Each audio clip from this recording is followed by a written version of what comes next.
mayamgi nungainabagidamak leijariba makhal mathel Manipur channelna mayambu ikok nona khwiramjari ngasisu mamangda tahanjakhiba Manipuri horror story Mapok langol Wari adugi ahom suba aroiba tangkal mayamda khudol tamjari mamangge takakta mayamna tabikhre bubolgi masunupina bubolda aki akhang piba horakpagi matang adu mayamna tabikhre masigi makha tarakpa sarukta kari oirakpagi haibadu ngasigi aroiba saruk asida mayam punna amuk taminarase bubolna nungaina tumkhraba matung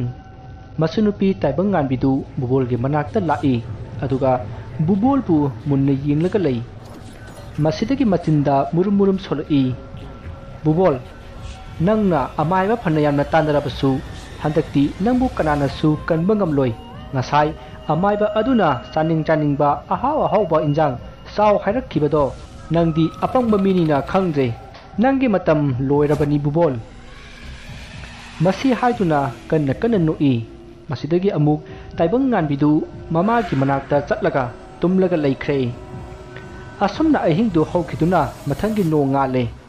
nanda nganta hawgatuna sumang thelong waisit wairam tawri thadoisu hawgatuna imungi thabak ingkhang tawri adubu buboldi nungaina adumak tumli taibang nganbisu adumangai adumak nungaina tumli masigi matung ngihak leiraga taibang nganbidu hawgolaktuna kablai taibang nganbina kablakpa aduda thadoina taibang nganbibu kauduna sangsillaga themi taibang nganbina kablakpagi khonjal tabada buboldu mamit khangsing phamungdagi phuk hawgolaklaga pung yengbada ayuki pung 3 taramle masidagi bubol hobe losilai bathroom da sangduna iru kabak luja thuklaga usoi pukpiki amaiba adugi manakta satnanaba sem sari bubol na hobe loisenba aduda machanupa ahan aduna babu kai chapidino ayungana hobe loisilisibo hai ai amaiba unaba chalibani isunupi taibang nganbisi masi lai phatabagi sayon oramdo mali kaino pabungna haibiridubo angangsina pabungda kadi torobage aikoida mayeksingna dum haibiyune angangsi phangbu numitasu pabunga imagana ngakpagum tawi maduna karino ibungo madu maram lei hojik madu hainabagi matam leite horen amaiba laklaga khangani ai chale babu as karino imungsi tawrisibo asumna nanda matha sana sophada phamthai aduga magi phone adu lokthoklaga mama malikada phone tawi hello ima akhoi pabungdu karino matore ngan kai ga iman manade maiba kawba chatlibani haidana koja chatuna leire ima ha kaino haisibo nakhoina di karino hangdro hangi ma adu akhoi taibang ngan bise laini masi phattaba laina sayon tawbuni aduni adani panghaida hai ima lao aduga imana amta hangulao hai nipa macha madugi matam su lakhini napa pungna jingliba maibado kanano karino haibado madu amta thidu hoi ma ai kanano karino haibado thidok lage asumna haidaraba matung phone du thamnare phone thamraba matung malikana khali karino ni makhoi bana amaiba kowga chali haisibo masada kari tawraba janone handakna kanagi thawai amuk leiraba jano as khangjene tawrise onthokpa nupa ama hek waithung narui eise asumna malika taxi sonjai somdana bubol usoi pokpita leiba amaiba adugi manak yauduna ngarang haina khiba wafam adugi matangda wari sanari amaiba aduna su hoi fare nangi na yumda hauji aikoi animak chatlaga lai khurunggadabani hairakpadagi bubol amadi amaiba adu bubol gi yumda lakle masiki matung bubol amadi amaiba adu bubol gi yum jawduna gari dagi kumtharaga yum lomda changai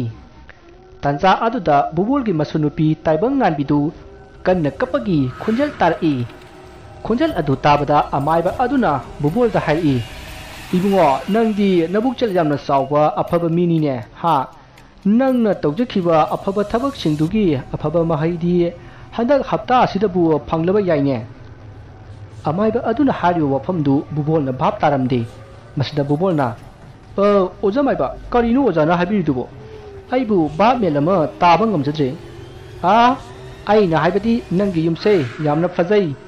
nangna tawruba afaba thabak mayamduna तानसिनजबा पैसाना नुंगाइना लई हाइबनिदा ओ होय ओजा बुबोल दु इंगाव ngawna khumlibani asumna bubol amati amaiba adu imungda changakle amaiba adu ubada nandana mapabungda mahakti kanano haina hangi masida bubolna aina purokpa usoi pokpidagi oza amaiba manikantani haina saktaklami masida nandana aikhoigi yumsidadi lai gi tingi karsu thuidokpa tawdi aduga karigi maiba kauraga kari tawdino wafam adu tabada amaiba manikantana ibungo napabungna hana nakhoida wafam sigi matangda karimta haidribra masida nandana ojamaiba ngasai chatlamdaida haifet hairami adubu ojamaiba aigi isanu pidi kaisu tawdi pabungna pangkhan khanjanbagi wane asumna bubulgi masanupa nandana amaiba aduda hairi masida amaiba aduna hojik sinna pangai hainabana yagadaba nate ai lai khoiromduna yenge hairami asumna hainaraba matung amaiba aduna lai khoiromduna yengba hor'i amaiba aduna bubulna jingnariba masu adu ningthijana mafam sana phamhallaga angang adugi makut ani du pairaga yengba hor'i asumna amaiba aduna yengbadagi hojikti mahaksu khangle amaiba aduna kupthana yenglaba matung bubol da hairi ibungo nangna jingnaribadu madu aranbani yum sida kana gumbana posem tawsinbirine madu aina laklinga sida laitai nabiromge ko asumna hairaga amaiba aduna lai khara khurum lai masidagi amaiba aduna bubol da mu hairi ibungo masigi aina piriba sengse yumgi akoibada saithou madu loiraga sumangda nipalak koirau so amaiba aduna haibagi matuk inna bubol du amaiba aduna piriba sendu puraga mapanda saithokpa thokre matamasida amaiba aduna nanda amadi thadoida hairi nakoi ani munna taw ai wa ma haige yum masida kanagi su posem laiti hauji nakhoigi napabungi thawai ase nakhoigi nasanupi asina pukhigadauri maramasina angang asina mangonda karigumba khara tawba horakle masida nakhoina napabungi thawai kaninglabadi nakhoigi nasanupi asi hatpa tabani amaiba aduna harakliba wafam adu tabada nanda amadi thadoi swai lawi aduga mathasu yamna sanare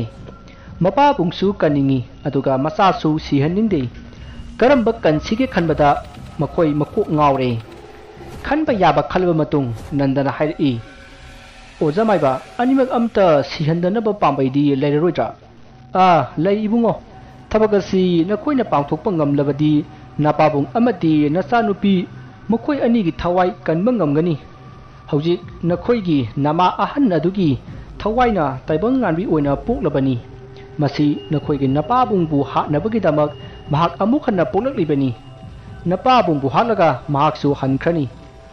ojamaiba adudi icha taibang nganbisu sigadoribra siro ibungo mahakna taibang panda khongdarakpa numitagi mahakki thawai se napabungna mahut sinkrabani maramasina napabunggi thawai hapkadoriba angang ase manghankrabadi napabung siraroi aduga nama ahangi thawaina changliba asisu changpham leitrabanina mahaksu hankragadabani aduna angang ase manghankrasine ibungo adu oja ngasai oja na pabung amadi isa taibang nganbibu kannanaba thabak ama lei haibikibadubu kamdoguno mado atei nate nangi nama bubolgi manakta leirabadi nama ahangi thawaina karisu sokpa ngamloi aduga nangi nachanupisu siroi maramdi haujik nangi nachanupida sangliba nama ahangi thawai ase mahakna sahi amagi manungda laman khumba ngamdrabadi mahak amuk hanna lairamlenda hanba yararoi aduga amaromda nama ahanga nangi nama aduga haujik haina khibagi matungina namana leiba mafamdadi nama ahangi thawai ase leiba yaroi doribani aduna sahi ama nangi nama du kausillaga leiminarabadi nama ahanduna mahakna bubulbu hatnabagi lakpani haibasisu kawkhragadabani aduna amasu sidanaba taibang nganbina sahi phadri phawbadi bubolgi nupi atombi adu bubolgi manakta thamba ngamnanaba hono madu natrabati handak hapta asida soidana napabung siragani bungo asomna wari sanaringai bubol du seng sakhaiba loire haiduna imungda changakle masigi matung amaiba aduna lai khoirumba saduna lewa khara soli masigi matung lai khoirumba loiraga amaiba adu mayumdo amuk bubolna thinbirei asomna bubolna amaiba thinba chakringaida nandana mama malikada phone tauki aduga wafam punamak haire wafam sing adu tabada malika su pakhatle masidagi malikana ngasi gidi yararoi aduna hayeng ayuk nganna laklage hainaraga phone du thamnare bubol su amaiba thiluraga mayumda halakle masigi matung numidangi matam oirakle mayam punamak numidangi sak chanaraba matung magi thokpa tumna hibna khre matamasida bubol du masa yamna ingai masida mana phajub sukat ke haiduna phajub chingkhatpada karigumba amata panbagum chingkhatpa chatkide phajub chingkhatpa chattabaduda bubolna longna hawgalaglaga karida panba jano haiduna yengbada masu nupina phamlaga leibadu ukhi madu ubuda bubol du kanna khanglaw lawi bubolna kanna khanglaw lawrubada masu nupi adu phamungdagi songtharaga chenkhre bubol du sormapi honduna nihak tumina lei tanja asida bubolna masu nupi du karamba phibamda leiriba chano haibadu yengningbadagi phamungdagi kumtharakle masidagi tapna yumjaida asum lakpada angang amana nokpagi khonjel nasona na tarai tariba khonjel adu nandagi kadagi tarakpadagi bubolna nandagi kada laklaga thongjin panda cheptharaga yengi matamaduda masunupidu thadoigi mabukta phamlaga sanaraga lerami madu ubuda bubol du kibna loire tanja aduda magi sayengda kanagumba amagi makut ama tap pairai maduda bubol du khangprek khangna lakkat ke tawbada magi machin melai aduga machanupa nandana babung aine haina hairi bubolna taibangan bise lai phattaba changle haina machanupa nandada hairi nandana karainu ne haina mahaksu cheptharaga yemada taibangan bidi nungaina tumli thadoisu machanupibu konsinjaraga tumli madu ubada nandana hairi babung asi asu nungaina tumli sibu kaidorage babung pangkhang khanjan biruno tumbiruro aisu mapan thubani aisu tumhorage babung chango bubol du ikai gum karigum hoi mai haidana magi ka tamna lakle aduga phamungda hiptharaga tumba themi nakan amadana malika gi mamangda magi mase party ma laktuna hairi malika haying nangna bubol gi manakta chatkadoribado chatkanu aina ningjariba se amukta di thungan kige handak karigumba nangna aigi thabak asida ayetpa pirabadi nangi nasa khudimak mamitta masa uhalwai maramaduna nang hayeng chatkanuko asomna hayamlaga partima mafam khangtana mangkhre partima na hek mangkibaga malika mikap khangthok thori aduga mamangda partima na hairamba wafamsing adu ningsingli matamasida malikana bubul gi thawai kanana su kanba ngamlaroi haiba maha khangle masigi matung nongale ngarang partima na mamangda hairamlabasu maha chatke haina khanki asomna mahakna lochenba loiraga चटनबगी थोरकपदा मालिकागी मतुंगदगी कनागुंबा अमना खंगिन इलकपदा मालिका मरम सुचा चादना ममाने उपसिलगा तुखी महाकना तुबदा मकोकते येछिनबदगी महाक ज्ञान मांगले महाकना तुसिनबदु उबदा युंगी मिसिंगना चेंसिलक्तुना महाकु hospital दा पुखी वफम असि बुबोल अमदी नंद थादोई मखोइसु तारमी मसिदगी नंदना hospital दा ममागी मनाकता lucky अदुबु मालिकादी कैसु लेतबा थौदोक अदुदगी ज्ञान अदुमक मांगली ज्ञान लाक्ट्री तौरिबा असिदा बुबोलना अमाइबा हेमबगी मनाकता ओइना चटनबगी same सारई महाकना हौजिक येंगलिबा उसोइ पोकपिगी ओजा असि महाकना कया खोइदादबा हाइबदु ओइरे मसिना अमाइबा हेमबना येंग्रबदी फररोय हायना खंदुना महाक हेमबगी मनाकताना गाड़ी थौरकले महाकना गाड़ी अदु यांगना असुम थौरकपदा अंगांग नुपी मसा अमना बुबोल की गाड़ी ममांगदा खंगहौदना चेंसलई मदुदा बुबोलना गाड़ी अदु ममाई खंगलै लेथोकपदा मान पुरकपा तता अमदा थोमजिनबदगी महाक साथीना सोकले महाकी थबाक्तासु गाड़ी की मिंगसेल मपाक अमना मनंगल फावना लेंगले तंजा अदुदा मागी मनाकता मी कयाना चेंसिनरई mayam adugi marakta bubolna patrima asauba amagi safamda lepaga leibadu uki masidagi bubol mamit adu matam chupagi oina uisanki bubolna hek sibaga malika gyan lakhi adubu bubolgi masunupi taibang nganbidi mama thadoigi matam bakta khanghaudana wantharakhi maram icha chadana wantharakpa aduda thadoina nandada phone tauki nanda paw adu tabada machanupida mamabu sinaramlaga mahak jumda amuk haitharakle somda thadoina su taibang nganbibu puduna hospital tamna lakle lambida nandaga phone tawduna hainabadagi makhoi thengnaduna hospital da taibang nganbibu purakle masdagi hospital jauduna taibang nganbibu laikat naba hori masida doctor na taibang nganbigi phibam masi khara lui hairi masida nanda amati thadoi mathwai yamna wajarami pawadu malika amati magi machanupisu tari tancha asida nandagi phonda mapabungdu lambigi accident da khara phibam luna leire haina hairakhi tariba tarokliba wathok mayam asida nanda makok pungau ngaure masidagi nandana machanupi amadi magi nupida mama amadi machanupibu ningthijana seno ngasi se mawong ama tawri hayamlaga mahak mapabungna leiriba hospital aduda lakle lambida nandana khalli hojik pabungi thawai kanana su kanma ngamlaroi aduna amaiba hembegi mayum thiduna mahak amaiba hembaga oina tanarage khanduna mapabungi manakta sangdana mahak amaiba hembegi mayumdu mama malikada phone tawduna hanglaga amaiba hemba thiba horakle asumna koithi thirba matung mamai thangda phangle mahakna amaiba hembegi mayumda changakpadadi makoida yingba laklamba usoi pokpigi amaiba adusu amaiba hembaga punna leirami madu ubada nanda ngakpa phawi mahakna changakpa ubada usoi pokpigi amaiba aduna kauchillai masidagi nandana oza anidu khoramjaraga mangonda thokliba singadu loina tamli wafam punamak tara matung amaiba hembana hairi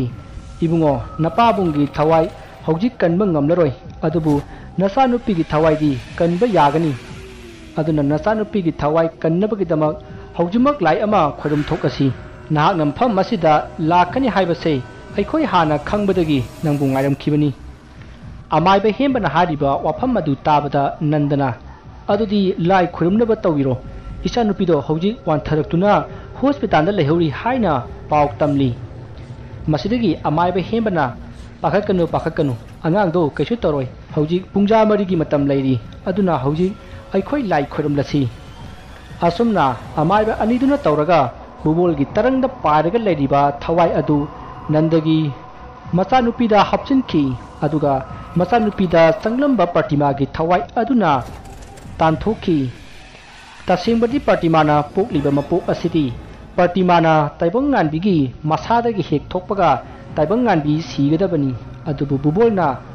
pokadaba mapok adu taibang nganbi oina semdoktuna taibang nganbibu hingankhibani hainaba lei miyoibana siraga thawai atama hakchangdagi satkhi asumna pratimana taibang nganbigi masadagi thokhi adugumlaba thawai yawdraba siraba taibang nganbibu amaiba aniduna sinbiduna bubolgi thawai amo hapchinduna hingankhibani masigi matung lai khoiramba loiraga nanda mapabunga leiriba hospital da lakle aduga mapagi thawai yawdraba hakchang adu makhoigi imung manung mari mata singda paw piduna yumda putharaklaga haunabi matung inna poloikhi asumna nupida ot nairuba bubol nupigi mapok oiduna nandigi macha oikhi bubol laikhidraba matung malikasu bubolgi mayumda macha singbu konduna leiminakhi wari asi matang asta loijare wari asida soikhiba lankhiba wahi wata kaya yawrabasu tabiriba singna pukchal chauna ngakpigani